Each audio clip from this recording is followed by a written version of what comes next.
नमस्कार। आकाशवाणी जयपुर अजमेर से प्रस्तुत हैं प्रादेशिक समाचार।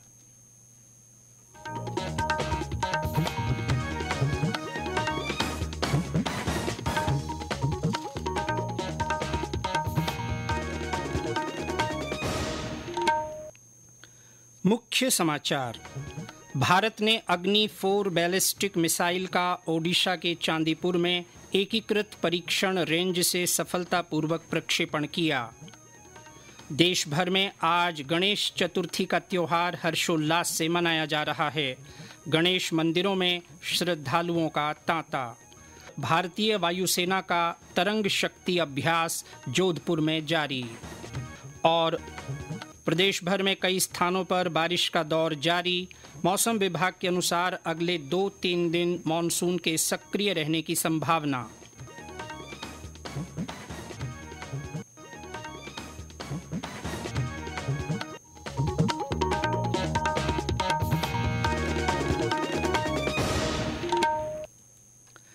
समाचारों के साथ मैं जितेंद्र सिंह पूनिया। और अब समाचार विस्तार से।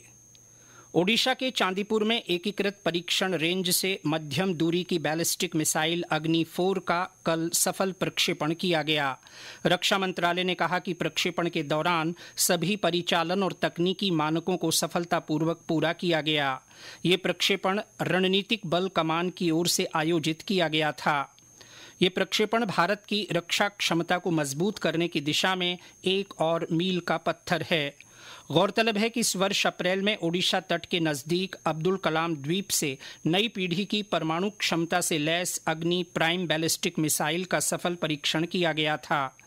भारत की ओर से विकसित अग्नि मिसाइल लंबी दूरी, परमाणु क्षमता से लैस और सतह से सतह पर मार करने वाली बैलिस्टिक मिसाइल है। देश भर में आज गणेश चतुर्थी का त्योहार श्रद्धा और उल्लास के साथ मनाया जा रहा है।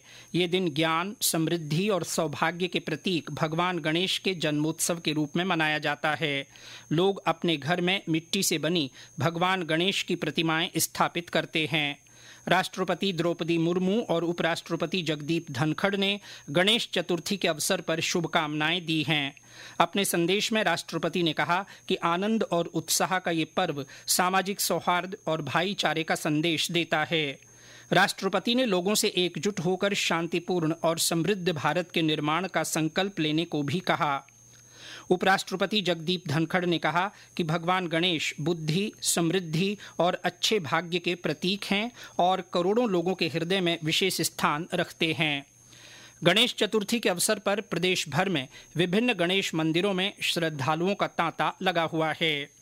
जयपुर में मोती डूंगरी के गणेश जी मंदिर में सुबह से ही श्रद्धालु उमड़ रहे हैं।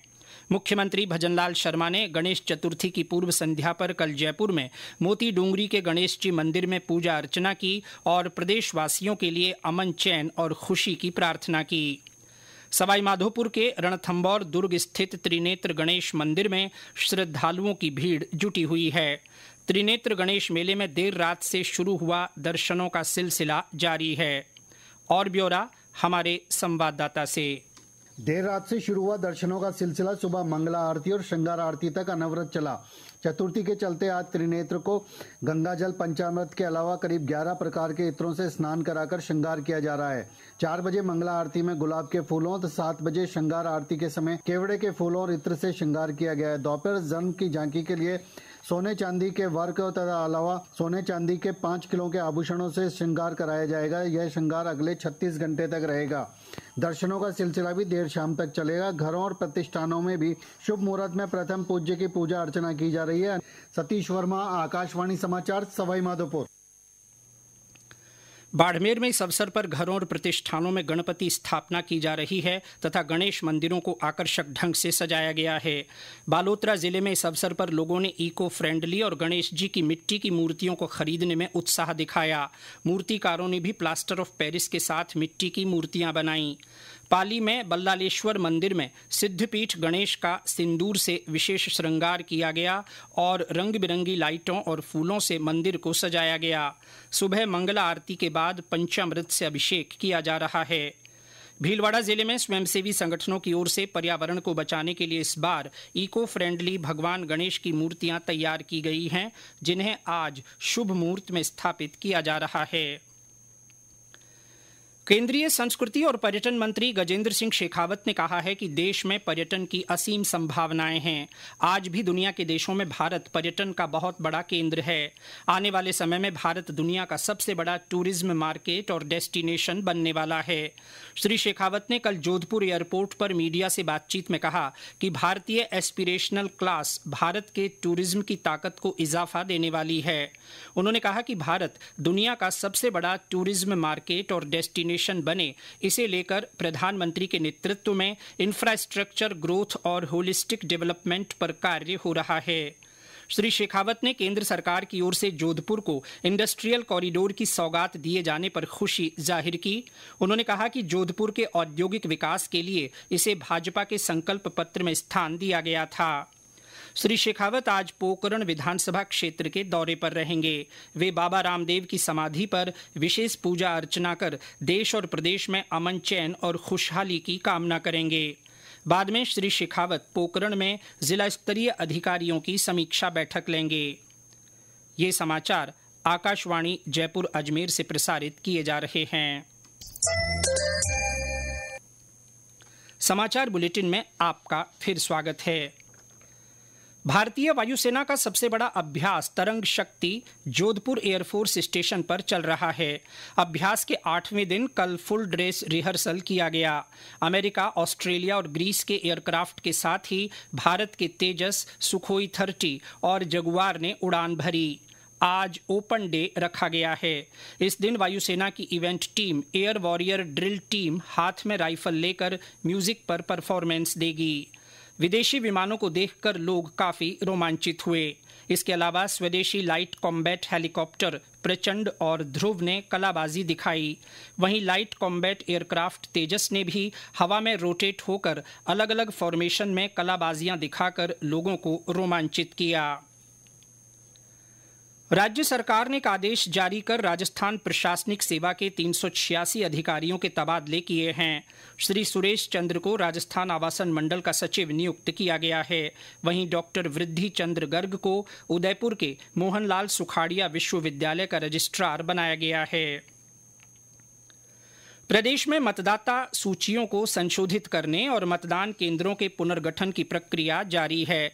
चुनाव प्रक्रिया को अधिक समावेशी बनाने की कड़ी में बड़ी संख्या में नागरिकों तक पहुंच बढ़ाने के लिए निर्वाचन विभाग ने इन प्रक्रियाओं में विभिन्न सूचना तकनीक टूल्स का उपयोग करना शुरू कर दिया है।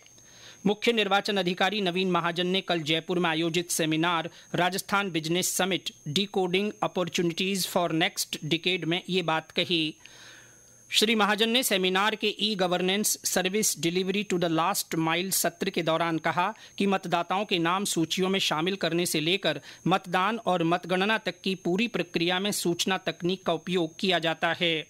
आने वाले समय में मतदान केंद्रों के पुनर्गठन और उनके क्षेत्र निर्धारण के कार्य में गूगल मैप या गूगल अर्थ जैसे IT टूल्स का भी इस्तेमाल किया जाएगा। प्रदेश भर में मानसून सक्रिय है। कल रात से अधिकांश स्थानों पर बारिश का सिलसिला जारी है। राजधानी जयपुर में सुबह से तेज बारिश होने से सड़कों पर यातायात प्रभावित हुआ और निचले इलाकों में पानी भर गया। इसके अलावा भरतपुर और टोंक में भी कल से ही रुक रुक कर बारिश का दौर जारी है। मौसम विभाग के अनुसार प्रदेश के अधिकांश भागों में आगामी 2-3 दिन मानसून के सक्रिय रहने की संभावना है। मौसम केंद्र जयपुर के निदेशक राधेश्याम शर्मा ने बताया कि उदयपुर, अजमेर और जयपुर संभाग में इस दौरान कहीं कहीं भारी बारिश के आसार हैं। जयपुर, दौसा, करौली, टोंक, झुंझुनू और सवाई माधोपुर जिलों के लिए ऑरेंज अलर्ट जारी किया गया है। अत्यधिक बारिश और बाढ़ की संभावना को देखते हुए अजमेर जिले के स्कूलों में विद्यार्थियों के लिए आज अवकाश घोषित किया गया है। बालोतरा जिले के पाटौदी और गिड़ा तहसील क्षेत्र में तेज हवा के साथ मूसलाधार बारिश हुई, जिससे बाजरे की फसल को नुकसान पहुंचा है। भारी बारिश के कारण रेल यातायात भी प्रभावित हुआ है। उत्तर पश्चिम रेलवे के मुख्य जनसंपर्क अधिकारी कैप्टन शशि किरण ने बताया कि मारवाड़ खंभली घाट रेलगाड़ी और खंभली घाट मारवाड़ रेलगाड़ी को आज रद्द किया गया है।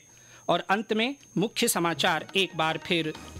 भारत ने अग्नि 4 बैलिस्टिक मिसाइल का ओडिशा के चांदीपुर में एकीकृत परीक्षण रेंज से सफलतापूर्वक प्रक्षेपण किया है। देश भर में आज गणेश चतुर्थी का त्योहार हर्षोल्लास से मनाया जा रहा है।